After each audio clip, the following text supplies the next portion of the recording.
pelkästään joka ikinen eka mutka klaarattu, se on ihan voiton puolella siinä vaiheessa.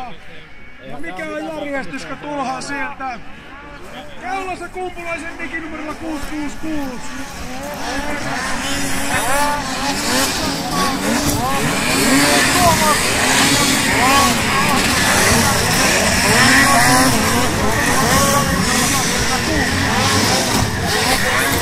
Näyttäisi olevan vielä kärkikahinoissa mukana.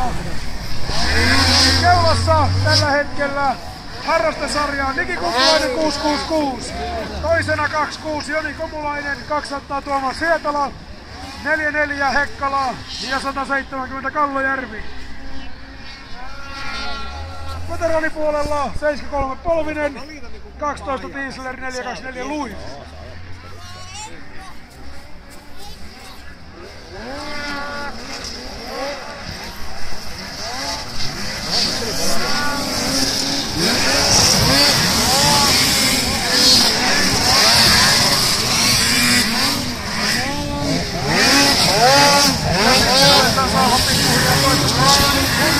Järjestys 666, Kumpulainen 4 Hekkala, Hekkala nousi toiseksi.